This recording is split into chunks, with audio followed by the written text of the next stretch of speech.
with me all the way, you have seen just how extraordinary the methods of argument and debate used by a professor very much on the climate extremist wing of this debate has chosen to adopt. And the reason why I have taken so much trouble to refute his attempted rebuttal of my talk to the Minnesota Free Market Institute in October of 2009, 8 months before we filmed this, is not so much that I need to restore my reputation in the face of his attempts to tear it down with his allegations of misrepresentation and lies and getting the data wrong and not understanding elementary things, all the accusations that I have, I think, tried to read out so that you know what he is saying about me. I wanted to be fair to let you hear what he's saying about me. Not so much because I need to answer back for the sake of my reputation. It is secure from people like him who are clearly not giving me a fair go, not being honest about it. Of course, the left-wing newspapers and left-wing blogs and communists and fellow travellers and all sorts of people like that will have fun at my expense and say, this man is just a joke, he doesn't know what he's talking about, there's a professor who's really shown him who's boss. That's going to happen. Nothing I can do or say in this talk is ever going to appear on any of those blogs. They're not going to mention that I've ever replied to this, because they just don't want the fallen hero Monckton to rise like a phoenix from the ashes that the professor had left behind when he attempted to rebut my presentation. That's not why I'm doing this. I'm doing this for a different reason. It is that at the climate conference from which I am broadcasting this, and at subsequent conferences to come, there's going to be another one in Bonn in August, I've just discovered.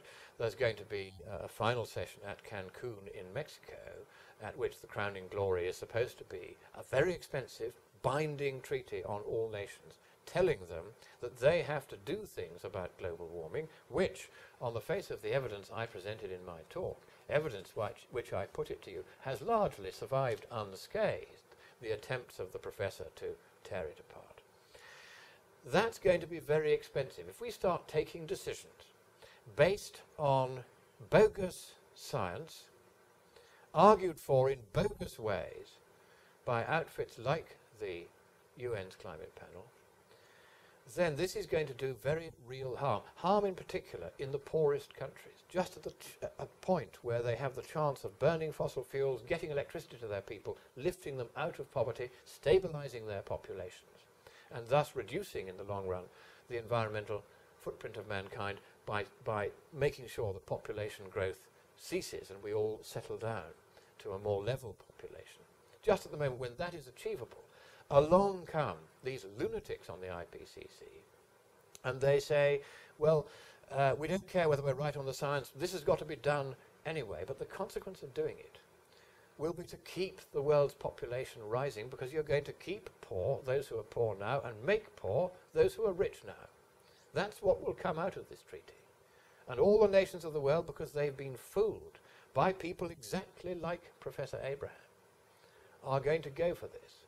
So the reason I have put this very long presentation together is that I want people around the world to understand exactly how these people argue.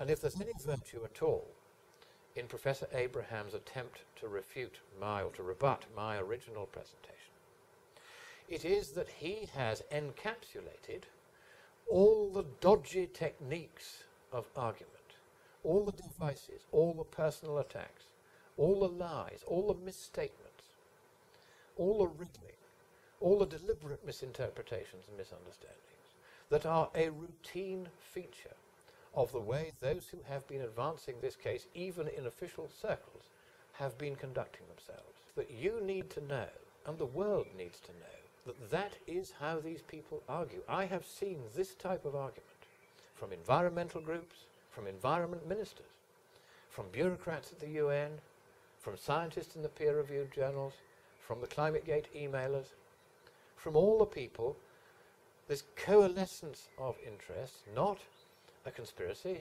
The professor got that wrong too. I never use the word conspiracy in my talk. I never do. It's not conspiracy. It's a coalescence of interests.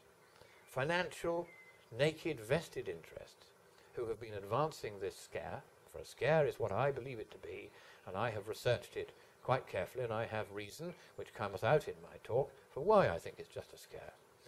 But the crucial thing here is this.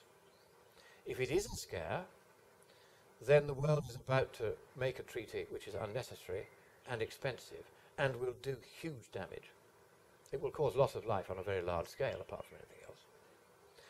If it isn't a scare, and they're right on the science, they're still wrong on the economics, because mitigation of climate change, if it happens, is orders of magnitude more expensive and less cost-effective than simply waiting and adapting to any change that may occur wherever it may occur and in whichever direction it may occur. It is far cheaper, far more cost-effective to adapt than to try to prevent CO2 emissions from continuing to rise. Far cheaper, far more effective. Indeed, it's quite easy to demonstrate, though that wasn't part of this particular presentation, that you really are not going to achieve anything very much by mitigating carbon emissions, even to the extent of closing down the entire global carbon economy altogether for half a century. It just won't make much difference. So, in conclusion then, I think the professor has done a disservice to himself. He has tried to do a disservice to me. Of course, this was a very personal attack on my reputation. But for that, I will forgive him, subject to one condition. I want him to be honest now. I want him to show that he can be. I want him to make a public retraction and apology for the various allegations he has made against me. Have I been fair to the professor as he was unfair to me? Have I occasionally shown the anger which has been hard to keep in check in view of the sheer outrage of some of the devices and tricks that he used? But these devices and tricks are very widely used among the climate extremist movement.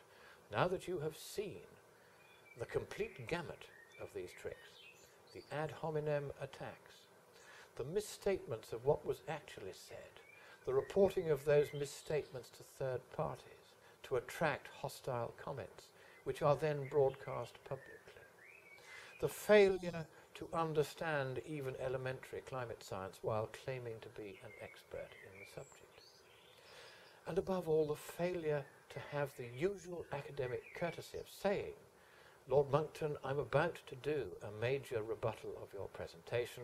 I'd like you to look at it before it goes out so that you can make any comments to me you want before it goes out. That, above all, falls so far short of any reasonable standard of academic good behavior. God bless you, Professor Abraham. God bless you, Father Dease, and your university. Please now, in the interests of academia itself, not just of science and not just of me, do the right thing, will you? Thank you.